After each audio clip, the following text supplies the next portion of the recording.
이번 시간은 1장 경영정보시스템의 소개 중에 1절 정보의 개념부터 3절 경영과 정보 시스템까지 배워보도록 하겠습니다. 우리가 경영정보 시스템을 알기 전에 사전에 기본적 지식을 몇 가지 알고 있는 것이 학습에 도움이 되니까 그 몇 가지를 한번 알아보죠.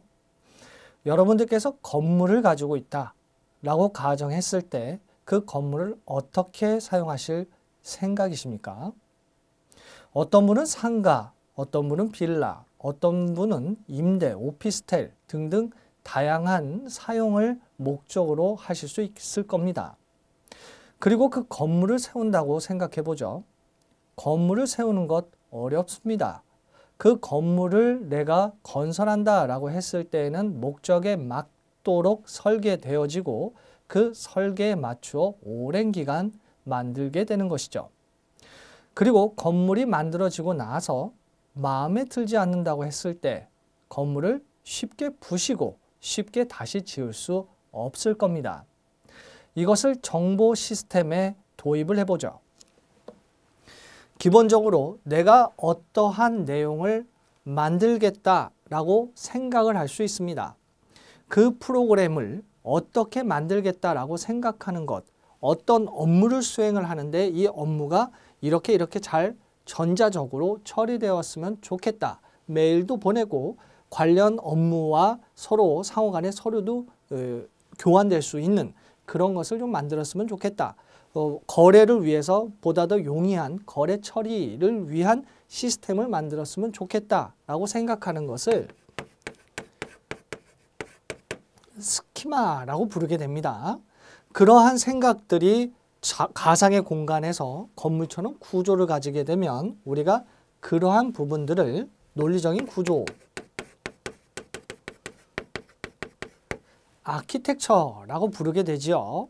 또 재밌는 것은 우리가 어떠한 자동화 기기에서 현금을 찾는다라고 하게 되면 자동화 기기의 이 현금의 양이 장부에서 변동이 일어나고 실물이 나오게 되고 자신의 통장에 있는 금액이 변동이 되고 관련 은행의 총 계정 원장의 금액 자체도 바뀌게 되겠지요.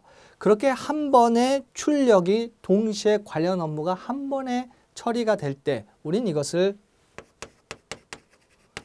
트랜잭션이라고 부르죠. 그래서 내가 어떠한 것을 만들겠다라는 개념과 그것 자체가 구조화돼서 프로그래밍이 될 수가 있게 되고 관련 업무들을 동시에 처리가 될 수 있도록 만들 수 있겠구나라고 생각하시면 되고요. 그리고 관련 업무를 수행을 한다고 하게 되면 어떠한 내용은 저장이 될 수 있어야 되겠지요. 그렇게 저장이 되는 장소를 데이터베이스라고 하게 됩니다. 데이터베이스를 만들게 되면 내가 그 데이터베이스에 어떤 내용들이 저장이 되어지게 되고 그 목적에 달성될 수 있도록 구현을 하게 되고 관련 업무를 한 번의 클릭으로 동시에 처리가 될 수 있도록 만들게 되면 우리는 시스템을 만들 수 있다라고 생각할 수 있게 되는 것이죠. 보다 더 쉽게 말씀드리면 우리가 시스템 하게 되면 일반적으로 입력이라는 것이 필요하게 되고 그리고 프로세스죠. 일정한 절차가 들어가게 되고 나오게 되는 것을 우리는 산출이라고 부르게 됩니다. 그러면 이러한 것이 입력되어지는 것이 내가 목표한 산출을 달성시키기 위한 여러 가지들의 조합이 될 것이고 그 조합이 약속되어 있는 절차, 논리성을 프로세스 되어져서 내가 궁극적으로 목표를 달성할 수 있게 되는 산출이 되게 되는 건데 우리가 고객을 관리한다고 생각해 보죠. 고객을 관리한다라고 하게 되면 입력에는 뭐가 들어갈까요? 고객에 관련된 정보가 들어가겠죠. 그럼 고객은 무언가 유형이든 무형이든 제품을 사용을 해서 자사의 고객이 된 거죠. 그렇게 되면 판매와 관련된 부분들도 있게 될 겁니다. 여러분들이 익히 들으셨던 고객이 무언가 구매를 하게 되면 그 구매에 따른 분석을 하게 되죠. 일정한 기간, 리젠시, 얼만큼 그 기간 동안 프리퀀시, 빈도, 횟수, 얼마나 많은 금액을 해서 VVIP, VIP, 우수 회원 이렇게 이제 구분을 지어줘서 마케팅을 다르게 할 수 있겠죠. 그래서 이러한 부분들을 어떻게 관리하느냐? 그러면 고객과 관련된 데이터베이스, 판매, 제품과 관련된 데이터베이스 연결이 되어 있어야 되겠죠. 우리가 연결이 되면 우리 불 들어오는 거 있죠. 직렬 같은 경우에 연결이 되면 여기에 전등이 불이 들어오고 연결이 안 되면 불이 안 들어오는 것처럼 검색을 하기 위해선 연결을 시켜놔야 돼요. 그래서 프로세스를 만들어 놓게 되면 고객을 이러한 정보로서 우리가 인터넷 정보 검색하듯이 검색을 해가지고 분석도 같이 해서 고객을 관리할 수 있게 되는 겁니다. 쉽게 말해서 앞서도 말씀드렸다시피 이렇게 무언가를 만든다, 가상의 공간에서 만든다라고 하는 것 자체는 굉장히 신중할 수밖에 없게 되고 연결을 각각이 필요한 데이터베이스 혹은 저장되는 테이블들마다 연결이 복잡하게 이루어지게 됩니다. 따라서 어떤 하나를 바꾼다라고 해서 그것만 바뀌는 것이 아니라 대기업 같은 경우에는 한 기업 전체의 데이터들이 전부 바뀌어야 되고 바뀐다는 건 연결되어 있는 것들은 전부 바뀌어야 된다는 거고 또 관련된 그 거래처가 있게 되면 그 거래처 전부도 바뀌어야 됩니다. 쉽지 않겠죠. 그렇기 때문에 우리가 어떻게 만들겠다 신중해야 된다는 겁니다. 그래서 우리 실무에 갔을 때 이론 자체를 배워서 여러분들이 좋은 결과를 얻는 것도 있지만 실무에 갔을 때 프로그래밍화 해야 된다라고 해서 프로젝트 팀에 들어갔을 때에는 이것을 신중하게 하고 그 신중하게 되고 나면 프로그램은 거기에 맞춰 하는 것이기 때문에 기획을 잘해야 되는구나 라고 생각하시면 됩니다. 그래서 우리가 만들고 나서 쉽게 그거 좀 바꾸죠 라고 하는 것은 쉽지 않다는 걸 알고 계시면 되겠죠. 따라서 우리가 어떠한 정보 시스템을 만드는데 정보 시스템을 만든다고 하게 되면 정보와 관련된 여러 가지 내용들이 데이터베이스에 들어가게 될 텐데 그 정보가 기업에 있어서의 경영과 관련된 정보들이 들어간다 생각하시면 돼요. 그럼 다양하겠죠. 창구에서 거래되는 것부터 최고 경영층의 그런 의사결정을 지원해 줄 수 있는 그런 정보들이 총망라되어져서 서로 프로세스가 걸쳐서 내가 목표한 기업일 경우에는 이제 수익 창출이라는 부분들이 될 텐데 수익을 창출할 수 있다. 이런 아웃풋이 되겠죠. 산출의 시스템이 되게 될 겁니다. 따라서 우리가 알아야 될 것은 정보 뭐냐? 정보 시스템 자체가 뭐냐? 그럼 경영이 정보 시스템과 어떻게 연결이 될 것인가 라는 부분들을 살펴봄으로써 해당 장의 학습의 목표가 달성될 수 있게 되는 겁니다. 우리가 1절 정보의 개념을 먼저 살펴보죠. 수없이 많이 우리가 흔히 접하게 되는 여러 가지 내용들 이것을 우리는 데이터라고 부릅니다. 자료라고 부르죠.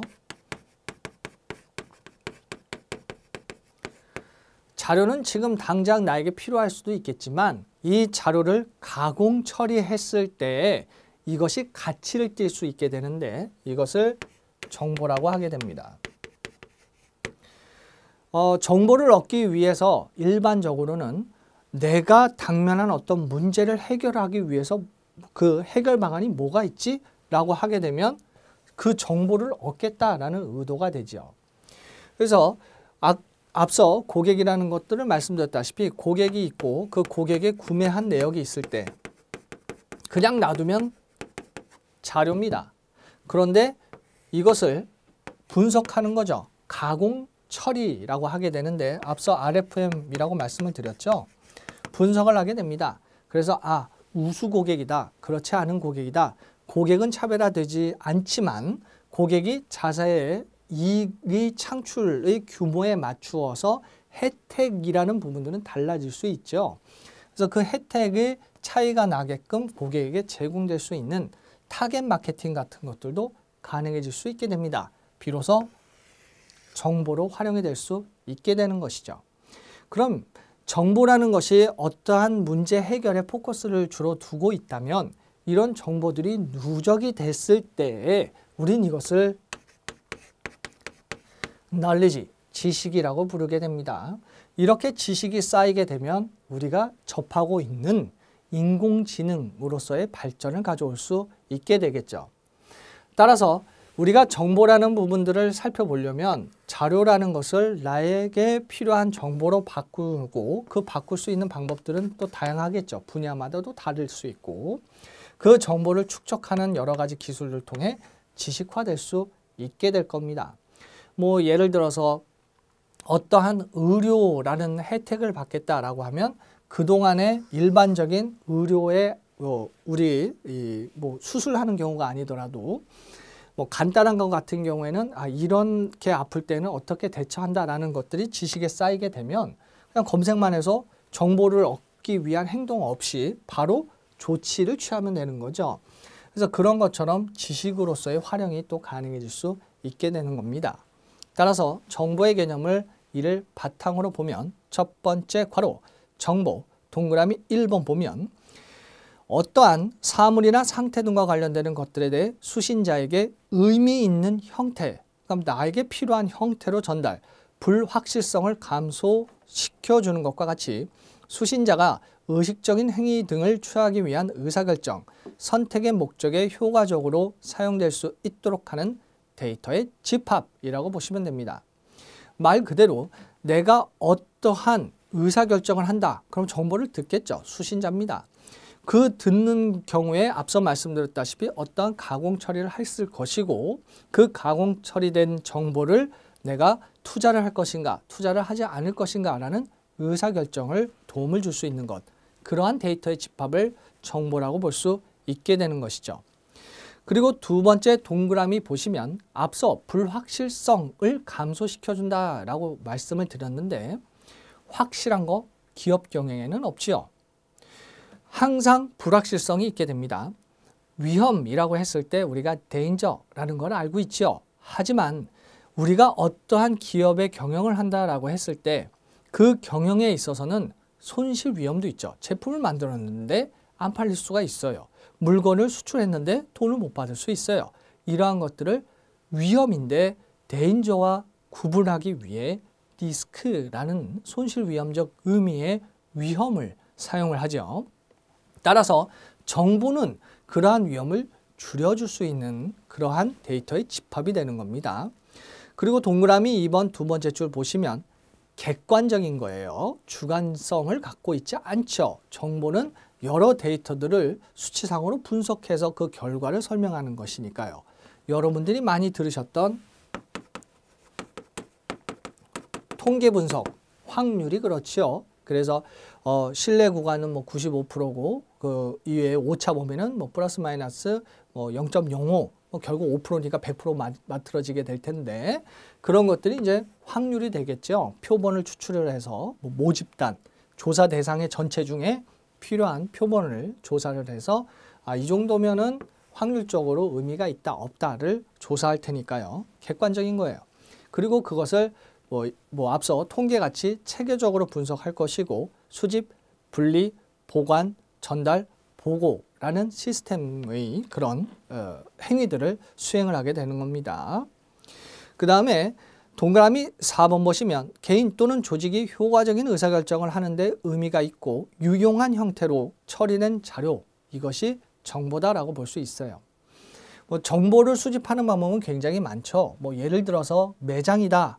뭐 매장 같은 경우에 우리 누구나 가지고 있는 휴대폰 같은 경우 휴대폰 매장에 어떻게 진열하는 것이 효과적일까? 그럴 경우에는 아이 트래커라고 해서 사람들의 시야에 따라가는 게 있어요. 뭐 예전 시험 같은 경우에는 어디를 볼 것인가 했을 때 매장에 어떤 라인을 가장 먼저 보고 있고 그리고 그 상담하는 분을 보았을 때 눈을 안 보고 이제 여기 보거나 이러더라고요. 여기 보거나. 그래서 어느 부분들을 볼 것인가 이런 부분들도 또 정보로서 수집이 되어져서 매장 진열을 또 신경 쓸 수 있겠죠. 또 다른 예로는 통계청에서 뭐 우리나라 사람들의 남성 여성분의 평균 뭐 키라든지 몸무게라든지 이런 거에 따라서 뭐 신체적인 특징에 따라서 표준적인 의자, 뭐 버스 의자라든지 지하철 의자라든지 아니면 매장 같은 경우에는 키에 맞추어서 사람들의 시각이 약 15도 정도로 날리게 되고 그렇다면 매장의 그 높이에 맞춰서 가장 눈에 잘 띄는 부분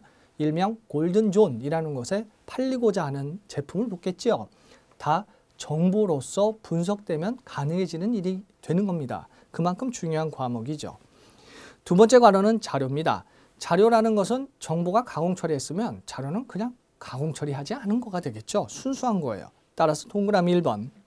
어떠한 현상이 일어난 사건, 사실 등을 그대로 기록한 것으로 주로 기호, 숫자, 음성, 문자, 그림, 비디오 등의 형태로 표현될 수 있는 자료를 말합니다.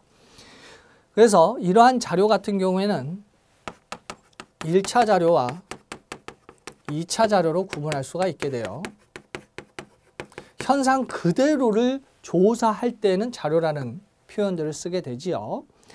그래서 이러한 자료들이 나에게 가공 처리되면 내가 정말 궁금해서 이거 조사했어요. 1차 정보의 역할을 수행할 수도 있게 돼요. 그래서 1차 자료 같은 경우에는 내가 정말 조사하고 싶은 것, 소비자들을 어떻게 생각하니? 그럼 그 소비자들의 의식 그대로를 적게 되면 1차 자료가 된다는 거예요. 2차 자료라는 것은 내가 어떠한 조사를 한다. 예를 들어서 조사를 한다라고 했을 때 이미 나와 있는 혹은 동일하거나 유사하거나 관계가 있거나 하는 자료들을 취합을 해서 우리가 알아볼 때 이미 나와 있는 자료, 그럴 경우에는 2차 자료라고 부르죠. 그래서 직접 조사하느냐, 이미 나와 있느냐의 각각 구분이라고 보시면 됩니다. 따라서 이번에 1차 자료, 우리 굵은 글씨 나오죠. 조사자가 직접 수집한 자료, 그 목적을 위해. 동그라미 3번 2차 자료는 다른 조사의 목적을 위해 조사한 이미 있는 기존의 모든 자료라고 보시면 됩니다. 그래서 1차 자료와 2차 자료의 구분이 나오죠. 1차 자료 표 개념을 보면 조사자가 현재 수행 중인 조사 목적을 달성하기 위해 조사자가 직접 수집한 자료고 2차 자료는 기존의 모든 자료, 어떤 목적을 추구하기 위한 모든 자료라고 보시면 됩니다. 이제 1차 자료와 2차 자료의 장단점인데 1차 자료의 장점 중에는 2차 자료의 단점이 되는 것이 있을 것이고 2차 자료의 장점은 1차 자료의 단점이 될 수 있을 겁니다. 예를 들어 1차 자료와 2차 자료 중에 어떠한 자료의 수집이 시간이 빠를까요? 2차 자료가 상대적으로 모든 경우는 아니겠습니다만 대부분 2차 자료가 빠르겠죠. 이미 있는 거니까. 그 얘기는 1차 자료의 단점은 조사 때 시간이 오래 걸린다라고 볼 수 있겠네요. 따라서 장점 보면 1차 자료는 내가 정말 궁금해서 이거 조사하는 것이기 때문에 첫 번째 오른표 표에 조사 목적에 적합한 정확도, 신뢰도, 타당성 평가 가능하겠죠. 그리고 두 번째 오른표, 수집된 자료를 의사결정에 필요한 시기에 적절히 이용이 가능하게 됩니다. 2차 자료의 장점은 일반적으로 자료 취득 쉽죠. 시간, 비용, 인력 저렴합니다. 단점, 1차 자료는 2차 자료의 장점이 단점으로 작용해서 시간, 비용, 인력이 많이 들게 됩니다. 상대적인 것이죠. 2차 자료의 단점은 이미 어떤 목적을 위해서 나온 자료들이기 때문에 1차 자료처럼 정확한 그런 조사 목적에 부합되지 못할 수 있겠죠. 그것이 단점이에요. 그래서 1차 자료의 유형에는 리포트, 전화 서베이, 대인 면접법, 우편 이용법 등이 있고 2차 자료는 이미 나와 있는 거죠. 논문, 정부 간행물, 각종 통계 자료 등이 있게 됩니다. 아주 재미있는 것이죠. 그럼 이렇게 생각할 수 있어요. 1차 자료 따로 2차 자료 따로냐라고 생각할 수 있겠는데 따로 할 수도 있습니다만 내가 무언가 조사를 하고 싶어요. 그런데 무엇을 조사해야 될지 모를 때 2차 자료를 이용할 수 있게 되겠죠. 뭐 전문가들에게 물어볼 수도 있어요. 머리가 좋다 나쁘다 어떻게 조사하지? 물어봤더니 뭐 IQ 테스트 하세요. 아유 감사합니다 하고 IQ 테스트를 할 수도 있다는 것이죠. 우리가 배울 때는 구분되지만 업무에 따라서는 연계해서 진행을 해야 되는 경우가 있게 됩니다. 이때 조사를 한다라고 했을 때 조사 대상은 앞서 말씀드렸다시피 전체를 집단이라고 하고 20대다. 그럼 20대 전체가 모집단이 되겠죠. 그리고 그 모집단을 전부 조사하기에는 시간, 인력, 비용이 너무 크니까 이 모집단 중에 대표적인 것을 조사하는 것을 우리는 표본이라고 해요. 일반적으로 표본을 추출할 때는 조사 집단 최소 규모가 한 30 정도 돼요. 30명 정도. 그래서 표본을 추출을 하게 되고 그 표본에 의해서 우리가 조사할 때 서베이라는 단어를 쓰죠. 모집단 전체 조사할 때는 우리가 센서스라고 하죠. 전수조사. 전수조사라고 하고 요거는 표본조사라고 부르게 돼요. 이 표본 집단에 대해서는. 그래서 이런 것처럼 1차 자료 같은 경우에는 내가 무언가 조사를 해야 되겠다, 직접 해야 되겠다라고 하면 리포트, 전화 서베이, 대인 면접, 뭐 사람에 대한 거죠. 뭐 1대1이 될 수도 있고 아니면 그룹을 지어져서 6에서 12명 정도 소규모로 이 포커스 그룹 인터뷰를 할 수도 있는 거고 해서 1차 자료를 습득할 수 있게 됩니다. 그 다음에 두 번째는 정보의 특성이에요. 정보는 첫 번째 가로 정확해야 되겠죠. 뭐 정보의 특성에 몇 가지를 적으라든지 뭐 내용이 나와서 가로에 있는 것 뭐 하나를 적으라든지 하게 될 텐데 정보는 정확해야 됩니다. 다시 말해 오류 이런 것들이 있으면 안 되겠죠. 실수 같은 거. 그 다음에 두 번째 가로는 완전성입니다. 내가 필요한 정보가 다 들어가 있어야지만이 정보로서의 완전성을 갖춘다라고 볼 수가 있게 되고요. 세 번째 괄호는 경제성이에요. 정보를 취득하는데 100원이 소요가 됐고 그 정보를 가지고 내가 어떠한 영리활동을 했는데 한 30원 나온다. 그러면 들어간 비용보다 산출되어지는 베네핏이 이익이 적기 때문에 경제성은 없게 됩니다. 물론 대부분은 경제성을 가지고 있는 경우도 있지만 장기적인 의미에서 경제성을 포기하는 조사도 있을 수 있습니다만 일반적인 특징을 우리는 알고 있어야 되기 때문에 경제성을 정보의 특성으로 보고 있어요. 그 다음 네 번째 가로는 신뢰성입니다. 그 정보를 누구로부터 들었는가? 신뢰할 만한 기관인가? 신뢰할 만한 전문가인가? 이거에 따라 틀려질 수 있겠죠. 다섯 번째 괄호는 관련성입니다. 즉 의사결정을 하는 데 있어서 나에게 정말 관련이 되어 있는 정확한 정보인가? 이런 관련성도 중요하겠죠. 그리고 여섯 번째 괄호는 단순성입니다. 정보라는 부분들은 복잡한 절차를 거쳐서 정보로 만들어지게 되는데 그 정보를 의사결정에 적용하는 사람이 복잡하게 보면 아주 힘들어져요. 예를 들어서 여러분들 어떠한 수치상을 보고한다라고 했을 때 뭐 1, 2, 3, 4, 5, 6, 뭐 1, 4, 5, 7, 3, 2, 뭐 1, 1, 8, 9, 2, 4 뭐 이런 식으로 비슷하게 쭉 수치가 나오면 숫자만 표현하게 되면 사람들 눈에는 한눈에 들어오기가 어렵죠. 그래서 우리가 뭘 이용해요? 차트를 이용하죠. 뭐 1, 2가 이 정도면 1, 4는 한 요 정도고 1, 2는 한 요 정도 되겠죠. 그러면 높이를 비교를 해서 아 이것이 왜 효과가 더 컸지? 이건 왜 작았지? 이렇게 바로 나올 수가 있게 돼요. 그래서 단순성이라는 것이고 일곱 번째 괄호는 적시성입니다. 즉 어떠한 조사를 원할 때 정보를 원할 때 필요한 시기에 주는 게 중요하죠. 그런데 그 시기를 놓치게 되면 정보는 정보가 아니게 되니까요. 여덟 번째 괄호는 입증 가능성입니다. 이 입증 가능성의 하나의 예는 내가 이렇게 얘기해서 이렇게 조사해서 이런 결과가 나왔을 때 다른 사람이 해도 똑같은 결과가 나올 수 있어야 되는 것이죠. 객관적이고 타당하다면 입증은 가능해지니까요. 그리고 아홉 번째 괄호는 통합성입니다. 즉 어디서 정보를 얻고 어디서 정보를 얻고 어디 정보를 얻는 그 모든 것이 하나의 정보가 될 수도 있기 때문에 필요한 정보들이 규합됨으로 인해서 우리가 흔히 이야기하는 상승 효과, 시너지 효과를 가져올 수 있도록 하는 정보, 통합성이라고 부르게 돼요. 열 번째 괄호는 적절성이에요. 즉 정보로서의 가치, 적정한 내가 사용할 수 있는 유용한 가치를 가지고 있는가가 바로 적절성이고 11번째 괄호는 누적 가치성이라고 해서 정보라는 것은 계속 쌓이고 쌓이면 지식이 된다고 말씀을 드렸죠. 그만큼 가치가 커진다는 거예요. 그리고 12번째 괄호는 매체 의존성입니다. 정보를 준다라고 했을 때 정보의 전달의 매체라는 것은 존재하게 되죠. 신문, 방송, 컴퓨터 같은 것들이 필요할 수 있습니다.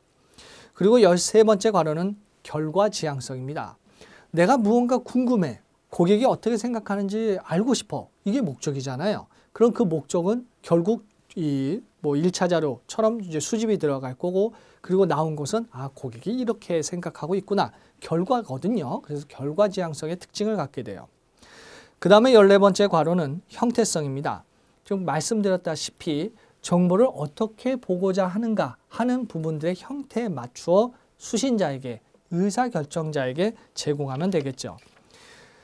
따라서 여러분들께서는 이러한 정보라는 것 자체가 세 번째, 가치 있고 또 중요하다라는 점을 인지하고 계시면 됩니다. 그 다음 네 번째는 정보의 유형입니다. 정보라는 것 어떠한 형태로서 볼 수 있겠는가. 첫 번째 괄호는 정보의 발생 형태입니다. 동그라미 1번은 자연적인 정보. 자연이니까 그 다음은 뭐겠어요? 자연이 아닌 경우 우리가 흔히 인공위성, 그냥 위성이 아니라 인공위성이라고 부르듯이 두 번째 동그라미 인공적인 정보 구분할 수 있겠죠. 내적인 정보 기억을 보시면 자연적인 정보 중에 생체적인 정보, 유전적인 정보, 직감, 본능적인 정보 등이 있을 수 있어요. 또한 외적인 정보로는 날씨 같은 경우가 되겠죠. 두 번째 동그라미 인공적인 정보는 기록되어 있거나 어떤 행위적인 측면이거나 강의라든지 강연 같은 구술 정보, 이런 것들이 의도적인 사람에 의한 인공적인 정보가 될 수 있게 됩니다.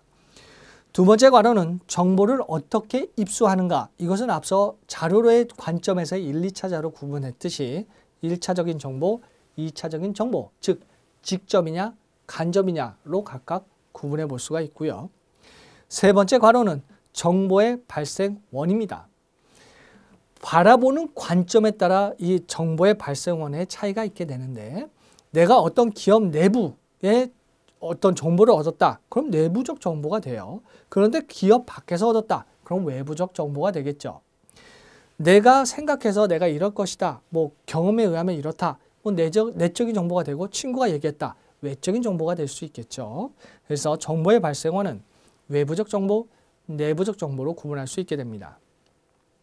그 다음 알아두기에 보시면 정보의 유형을 표현하기 위한 요소라고 있는데, 이것은 제가 말씀드렸죠. 데이터, 정보, 지식, 이 부분들 중에 지식을 보면 데이터 및 정보에 비해 좀 더 상위 수준의 개념이 되고, 데이터 정보를 처리하는 방법, 어떤 근거에 의한 판단을 내리는데 필요 분석과 판단에 관한 법칙을 포함하는 개념, 뭐 정보가 쌓였으니까요. 이것을 지식이라고 보시면 됩니다.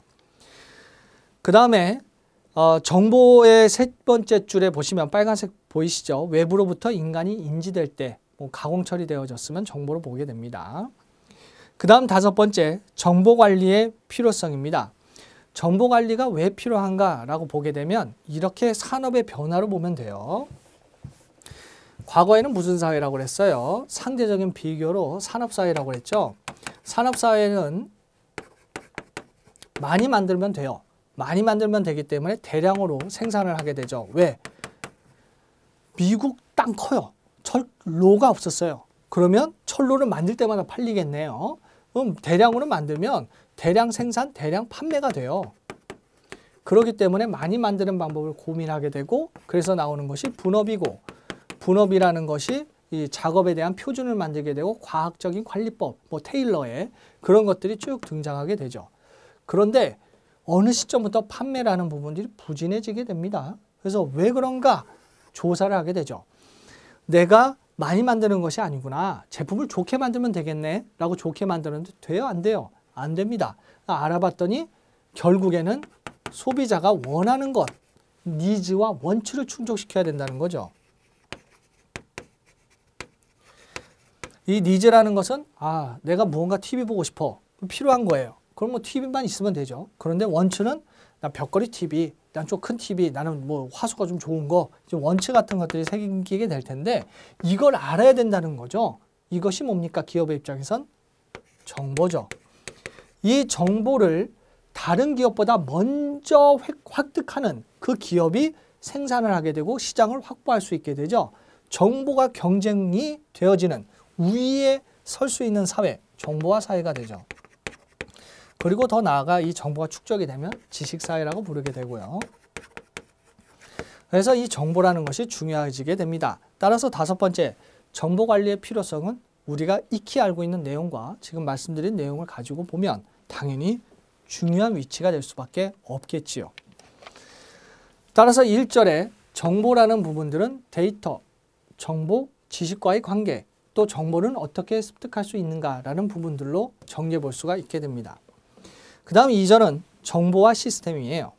시스템이라는 것은 말씀드렸다시피 그 어떠한 관계되어지는 구성 요소들이 투입이 되면 일정한 절차, 프로세스를 거쳐서 내가 산출하고자 하는 아웃풋이 나오게 되겠죠. 필요한 것들을 구성 요소들을 섞으면 되겠죠. 컴포넌트들을 쭉 필요대로 하면 돼요. 내가 제품과 관련된 것을 잘 관리하고 싶다라고 하면 거래처별 제품 테이블 뭐 이런 게 쭉 나오게 될 거고, 그것을 어떻게 연결하고 어떻게 관계를 맺고 그리고 네트워크는 어떻게 구성을 하고, 그래서 화면상에는 어떻게 보여져서 내가 어떻게 클릭하면 한 번에 처리가 될 수 있도록 만들고 하고 프로세스를 만들게 되면 여러분들이 뭐 인터넷 사용하듯이 로그인하면 뭐 메일을 볼 수가 있고 또 뭐 내가 원하는 뭐 SNS 활동, 뭐 카페 활동 다 할 수 있게 되는 그런 아웃풋이 되는 거예요. 이것은 서로 연결이 됐고 어느 한 부분이 연결이 안 되면 안 되는 것, 다시 말해 유기적인 것, 그래서 아웃풋이 되는 것을 시스템이라고 하죠. 따라서 첫 번째 가로 시스템의 개념 및 정의를 보면 시스템은 조직, 체계, 제도 등 요소들의 집합 또는 요소와 요소 간의 유기적인 집합, 이것을 시스템이라고 하게 됩니다. 비유기적 이러면 안 되겠죠. 상호작용이 있게 되는 거예요. 그 다음에 두 번째 가로는 시스템의 특징입니다. 개개 요소가 아닌 하나의 전체로 인지되어야 되겠죠. 우리의 뭐 몸 안에 있는 내장기관이 따로 있는 것처럼 보이지만 연결된 것처럼 상승 효과를 동반해야 되고요. 계층적 구조의 성격을 가질 수 있겠죠. 여기서 이제 계층이라는 것은 어떠한 그런 조직의 계층 이런 부분들이 아니라 내가 정보를 활용을 하는 그런 스키마적인 계층들이 또 따로 있게 되는데 그런 계층적 구조의 성격을 가지게 되죠. 뭐 예를 들어서 내가 업무에 서비스를 하는 직종에 있다라고 하면 그 업무 직종에 맞는 시스템이 있을 것이고 최고 경영층은 또 최고 경영층에 맞는 시스템이 있겠죠. 시스템 자체도 계층적 구조를 갖게 되는 겁니다. 당연히 관리되고 통제되어야 되겠죠. 다섯 번째 동그라미, 투입물을 입력받아서 처리 과정을 거친 후에 출력물을 산출해주면 되죠. 밖으로 내보내면 돼요. 두 번째는 시스템의 구성 요소인데 일반적으로 시스템 하면 입력, 처리, 출력 이렇게 세 가지를 핵심 요소로 보고 있습니다. 이것을 경영적인 부분들에 도입을 하게 되면 뭐 개념 자체는 다양하게 사용될 수 있죠. 여러분들이 처음 말씀드렸다시피 건물을 어떻게 쓸 것인가는 뭐 다양하게 목적이 다를 수 있기 때문에 그래서 시스템을 쓴다라고 했을 때 입력과 처리와 출력을 한다고 했을 때 이 입력이라는 관련된 요소들을 앞서도 말씀드렸다시피 다양한 관점으로 만들 수가 있게 되고 그것을 뭐 기업의 매뉴얼이라든지 어떤 업무 처리 절차 이런 규약 같은 것들을 만들게 되면 하나의 출력으로서 유기적으로 만들어질 수 있게 될 겁니다.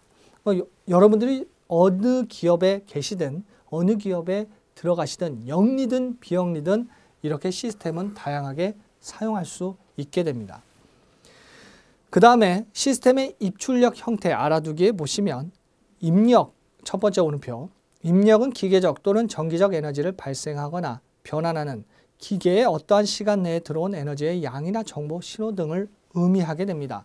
어려운 표현인 것 같은데 내가 뭐 입력하게 되면 한글을 입력하면 컴퓨터는 한글로 아는 게 아니죠. 우리 그 뭐 0 아니면 2의 이 조합을 통해 가지고 뭐 예를 들어서 펑션 키로 여러분 키보드가 있으면 뭐 엔터는 13 뭐 이런 것처럼 번호적인 부분들로 인식을 하게 돼요. 그래서 에너지의 양이나 정보 신호 등을 의미하게 되죠. 예를 들면 입력은 마우스, 키보드, 터치 스크린, 라이트펜, 스캐너 등이 있겠죠.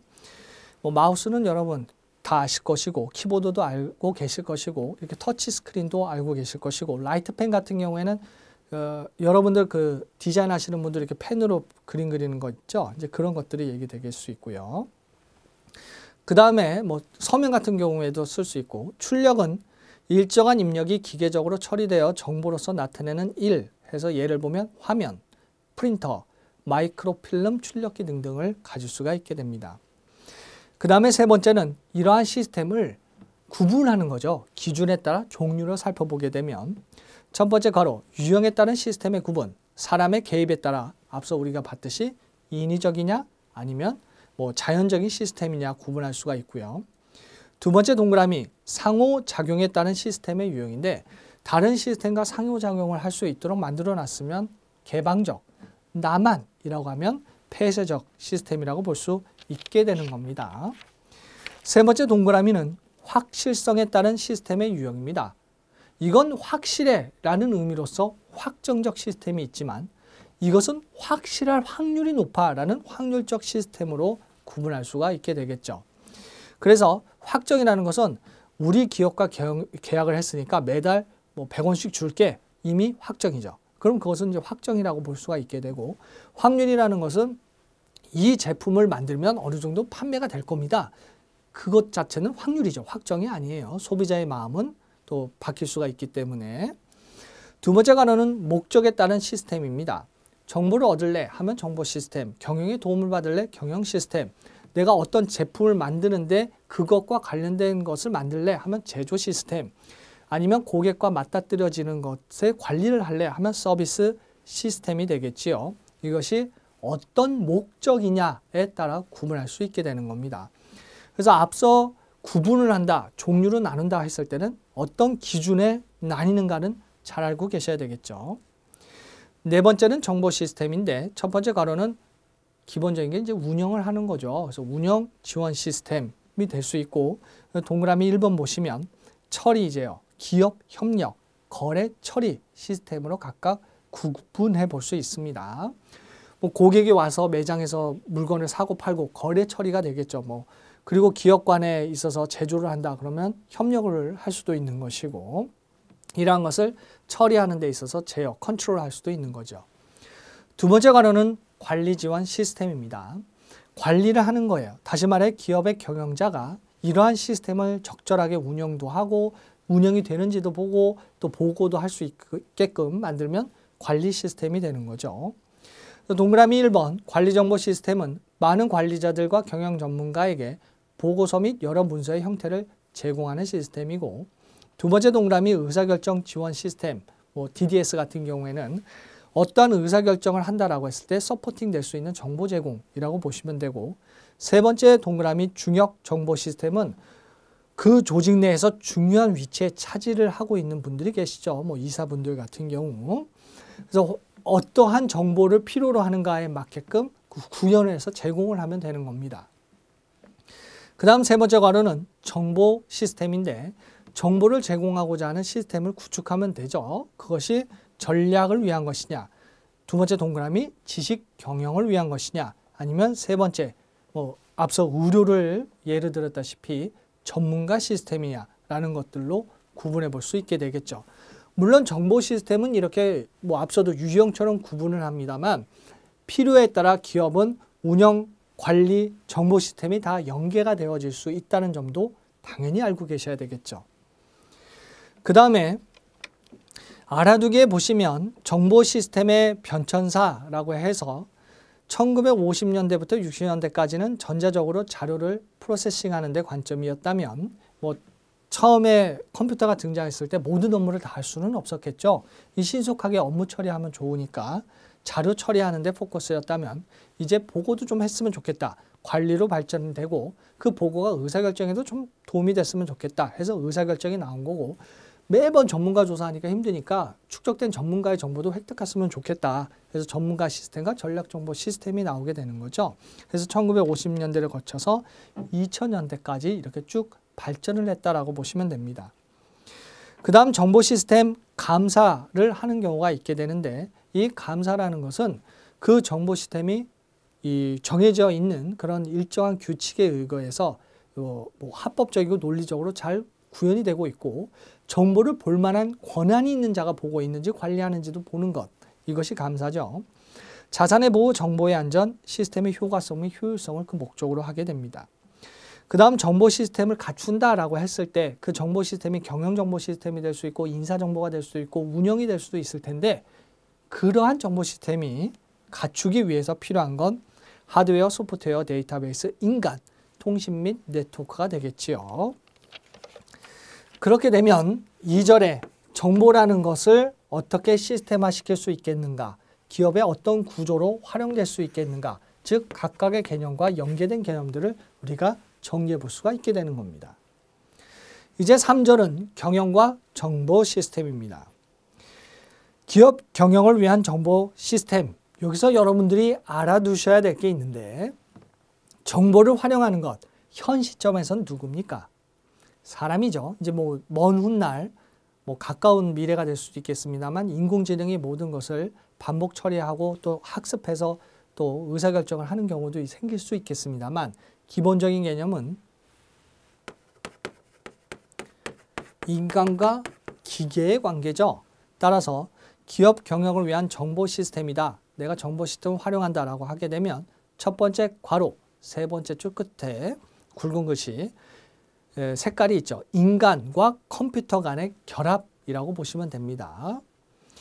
두 번째 괄호는 경영정보 시스템은 축적된 데이터베이스를 기반으로 의사결정 모형을 활용해서 조직의 의사결정 업무를 수행, 경영자에게 의사결정에 도움을 줄 수 있는 대안을 제시할 수 있게 됩니다. 앞서 데이터베이스는 정보를 저장한다고 말씀을 드렸죠. 그래서 데이터베이스 내에 필요한 정보들, 고객, 거래처, 제품, 이렇게 되면 거래처에서 어떤 제품을 우리가 납품받아서 고객에게 판매를 하는데 어떤 제품이 가장 많이 팔리는가도 분석할 수 있게 돼요. 그렇게 되면 ABC 분석, ABC라는 것이 경영 관련되어져서는 두 가지가 대표적인데, 그냥 잘 팔리는 것, 그 다음 적게 팔리는 것, 사장되는 제품, 버려야 되는 것, 이런 식으로 구분하기도 하고, 회계적인 부분들은 액티비티 베이스 코스팅이라고 해서 활동 기준을 해서 원가 계산하는 그런 방법이 있죠. 근데 지금은 잘 팔리는 것, 어느 정도 팔리는 것, 적게 팔리는 것을 구분을 해서 또 전략을 세울 수도 있을 겁니다. 의사결정할 수 있겠죠. 그래서 도움을 줄 수 있는 대안을 제시해 줄 수 있게 됩니다. 데이터베이스에 어떤 내용을 저장할 것인지 명령하게 되면. 그 다음에 두 번째는 경영정보 시스템의 종류입니다. 시스템을 만든다라고 하게 되면 이렇게 만들 수 있어요. 예를 들어서 우리가 물류 관리를 한다. 물건을 흐르게 하면 되죠. 그러면 운송과 관련된 시스템이 있을 것이고, 보관과 관련된 시스템이 있을 것이고, 운송되고 보관하려면 내렸다가 또 보내려면 올리거나 싣고 내리죠. 하역이라고 부르는데, 하역 시스템이 있다고 했을 때 각각 자체도 복잡한 어떠한 구성 요소들을 갖고 있습니다만, 물류는 이것을 다 연결해서 유기적으로 달성시켜야 되겠죠. 따라서 경영정보 시스템은 구분해서 살펴볼 수는 있지만 연결이 되어져서 수행되는 확률이 높다라고 생각하시면 돼요. 그 첫 번째 괄호가 정보보고 시스템입니다. IRS라고 부르죠. 다시 말해서 정보 시스템의 핵심은 이거예요. 두 번째 동그라미 네 번째 줄에 보시면 정보보고 시스템은 정보보고 및 경영관리를 주된 목적으로 하는 시스템, 이것이 키워드가 되는 것이죠. 다시 말해 내가 관련된 것에서 어떻게 어느 지역으로 어떤 제품이 어느 만큼 운송이 됐다는 것은 보고되어지게 되면 정보로 활용될 수 있겠죠. 세 번째 동그라미 정보보고 시스템의 일반적인 특성은 자료가 통합되어져서 저장이 될 수 있겠죠. 연계되어지고 저장이 될 수 있습니다. 여기서 통합이라는 단어도 아주 중요한데, 고객과 관련된 데이터베이스를 만든다고 가정했을 때 기업 내부에는 총무부서, 인사부서, 마케팅부서, 고객관리부서 등등이 있겠죠. 그런데 마케팅 부서에서 따로 관리하고 고객 부서에서 따로 고객을 관리하게 되면 마케팅 한다고 고객한테 전화하고 고객 관리한다고 고객한테 전화하면 고객은 불편하겠죠. 오히려 불편해요. 그래서 고객에 관련된 정보를 검색은 같이 하는데 의사결정에 따라서 누가 전화할 것인지 한 번으로 끝낼 수 있겠죠. 통합해서 관리하면. 즉 정보보고는 자료의 통합 저장, 그리고 니은 관리 정보를 제공하고, 디귿 사용자 개발 참여가 가능해지고, 리을 요약된 정보를 제공해야 되겠죠. 복잡이 아닌 단순성을 가지니까요. 그 다음 두 번째 가로는 경영지원 시스템입니다. MSS라고 하죠. 경영지원 시스템은 관리자에게 보고서를 제공하거나 기업이 보유하고 있는 과거 자료 및 현 상태에 대한 온라인 정보를 제공하는 시스템이다라고 보시면 돼요. 즉, 그 다음 줄 보시면 중간 관리자의 계획, 통제 활동 및 그와 관련된 의사결정을 도와주는 시스템이라고 보시면 됩니다. 다시 말해서 경영하는데 서포팅해 줄 수 있는 시스템이죠. 세 번째 괄호는 전략정보 시스템입니다. 전략이라는 것은 일반적으로 이렇게 수립이 되죠. 기업의 존재 가치, 나 왜 생겼나 라고 했을 때 우리는 비전이라는 걸 제시하죠. 우리가 목표, 나는 꿈이 있어. 이거는 달성하기 좀 힘들 때 드림이라는 표현들을 쓰게 되는데 비전은 꼭 달성할 수 있는 가치예요. 그래서 우리가 뷰가 좋다 이런 표현들 쓰죠. 그래서 이제 비전이 있고 그에 따르는 목표가 있게 돼요. 뭐 어떤 기업은 이것을 같은 맥락으로 해석하기도 해요. 그럼 그 목표를 달성하기 위해서는 단기가 아니죠. 고객 관리는 장기이기 때문에 목표는 장기예요. 장기적인 전략을 입안하게 되겠죠. 수립을 해요. 전략은 하나가 될 수도 있고 여러 개가 될 수도 있고 그 전략을 단기적으로 쪼개게 되면 전술이라고 표현을 하게 되겠죠. 그래서 전략정보 시스템은 동그라미 1번 의사결정 과정에서 정보기술을 조직의 전략 수행이나 경쟁 우위 확보를 위해 활용하고자 하는 정보 시스템이라고 보시면 됩니다. 우리가 전략이라는 것이 군사에서 이제 온 거잖아요. 전쟁에서 이기기 위함이죠. 기업의 입장에서는 뭐예요? 경쟁에서 우위에 쓸 수 있는 그것이 전략이다라고 보시면 돼요. 그 다음 두 번째 동그라미 전략정보 시스템의 전략 차원, 각각의 전략 차원에서 보면 기업, 사업 차원, 니은, 기업 차원, 디귿, 업계 차원이 있게 됩니다. 사업이라는 것은 이렇게 보는 거예요. 기업이 있죠. 기업이 있게 되면 기업 내부에는 하나의 사업만 영위하는 경우도 있습니다만 비즈니스 유닛들이 많아요. 사업 단위가 많아요. 그러면 사업 단위마다 또 있을 것이고 이것이 통틀어지는 기업에 관련된 정보도 있겠지요. 따라서 기업, 사업 차원의 경우에는 가치 사실 분석을 통해 전략적 영향을 가지는 활동에 주목해서 정보 시스템의 구축을 하고 관리하면 됩니다. 기업 차원의 경우에는 정보 시스템을 보다 고차원의 효율화, 서비스 향상에 활용할 수 있겠죠. 다시 말해 기업이 규모가 크고 사업 단위가 어느 정도 있게 되면 우리가 흔히 유행이라는 단어를 가져왔을 때 어느 사업이 그 해에는 잘 되고 어느 사업은 잘 안 될 수가 있어요. 그러다가 그 다음에 어느 사업이 잘 되고 어느 사업이 잘 안 될 수도 있겠죠. 정보를 분석해서 내년은 어떻게 될 것이고 10년은 어떻게 될 것이다라는 확률적 통계 같은 분석을 하게 될 거예요. 정보를 통해서 말이죠. 그렇게 되면 기업에는 무한한 자원이 아니죠. 인적, 시간, 그리고 비용이라는 부분이 발생하기 때문에 이 투자할 수 있는 그런 재무적인 구조, 투자 비용 이런 것들이 사업 비용이 무한하지가 않기 때문에 내가 예측한 부분들에 더 많이 투자 혹은 여기에 투자 같은 의사결정을 내릴 수도 있게 됩니다. 가치라는 부분들을 중요시하게 되겠죠. 그 다음 동그라미 디귿, 업계 차원의 경우에는 네트워크 경제의 개념을 활용, 업종 내, 업종 간, 협조 같은 부분들을 구현할 수 있겠죠. 기업이 다른 기업과 연계되는 것이니까요. 그 다음에 알아두기에 보면 시몬의 전략정보 시스템의 의사결정 단계는 정보 탐색하죠. 그리고 그것을 설계 단계 하게 되고 분석하기 위해 그 다음에 대안들에 대한 선택을 하는 단계로 구분하게 됩니다. 이 구분되어지는 내용들은 좀 알아두시고요. 네 번째 괄호는 거래 처리 보고 시스템입니다. 거래가 일어났어요. 처리가 되겠죠. 보고도 같이 이루어질 수 있도록 만들어 놓은 시스템이에요. 각각을 구분해서 실행할 수도 있습니다만 이런 경우 있죠. 여러분들 편의점 가시면 뭐예요? 바코드 찍죠? 그것을 POS 시스템이라고 불러요.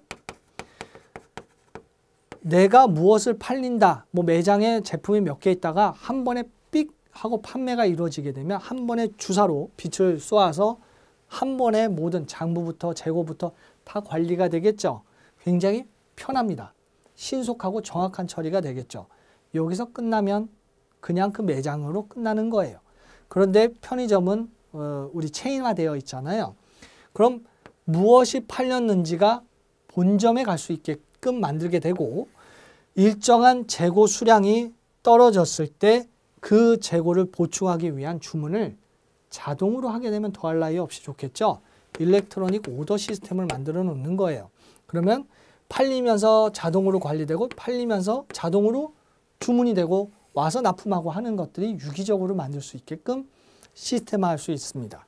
그래서 거래 처리 보고 시스템 같은 경우에는 구분할 수도 있지만 저처럼 연결해서 한 번에 업무가 효율성 있게 수행될 수도 있겠죠.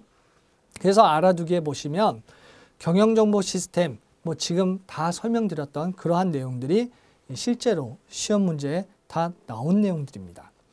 그 중에 네 번째 오는표 보시면 사무 자동화 시스템이라는 것이 있어요. 그래서 사무실에서 일하는 정보 노동자 또는 화이트 칼라라고 그러죠. 양복적인 측면으로.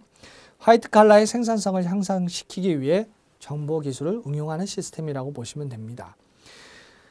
그리고 최고 경영자 시스템 EIS가 있죠. 뭐 나머지는 이제 설명을 다 드렸던 내용이고 조직의 최고 경영층에게 주요 성공 요인과 관련된 내 외부 정보를 손쉽게 접할 수 있도록 만드는 시스템이라고 보시면 됩니다. 그럴 경우에는 최고 경영층이 볼 만한 정보들을 만들어 화면에 보여주면 되죠. 세 번째는 경영 활동과 정보 시스템입니다. 정보를 활용한다. 말씀드렸다시피 정보를 필요한 시기에 그 어떤 기업보다 어떤 조직보다 빨리 습득하는 것. 그래서 중요한 것이 정보화사에서는 정보뿐만 아니라 시간이 중요하게 된 개념이죠. 그래서 종국적으로는 경쟁 우위에 서겠다라는 부분이에요. 남들보다 나는 무언가 다를 것이다. 그래서 경쟁 우위에 서겠다. 경쟁의 기본은 분석 자체는 차별이니까요. 차별화이고 그래서 정보라는 것이 신속하게 경쟁 우위를 쓸 수 있게끔 만들고 다른 그 어떤 사람, 제품, 기업, 조직보다 다르다라는 것을 인식시켜주면 됩니다. 그래서 경영활동과 정보 시스템에 보시면 첫 번째 괄호 정보 시스템의 사용 이유는 기업 관점에서 업무 운영에 대한 지원, 의사결정 지원, 전략적 경쟁 우위 확보에 대한 지원을 통해서 기업의 가치를 창출하는 것이고 두 번째 괄호 정보 시스템 활용을 타 사에 비해 전략적 뭐라고요? 우위를 점하기 위한 것이다 라고 보시면 됩니다. 물론 이제 영리적인 조직의 경우고 비영리 조직은 이제 보편화된 그런 공적인 그런 부분들도 있을 수 있어요. 그렇게 되면 3절에 경영과 정보 시스템이 활용될 수 있구나. 만약에 여러분들이 뭐 건설사를 갔다, 뭐 화학 관련 데를 갔다, 뭐 물류에 갔다. 그러면 물류에 관련된 정보 시스템들이 있겠구나 생각하시면 되겠죠. 보편적인 경영과 정보 시스템은 이러한 종류로 구현될 수가 있겠구나라고 정리하시면 됩니다. 이렇게 해서 1장에 관련된 내용을 모두 배워보았습니다. 복습 부탁드리고요. 강의 수강하시느라 수고 많으셨습니다.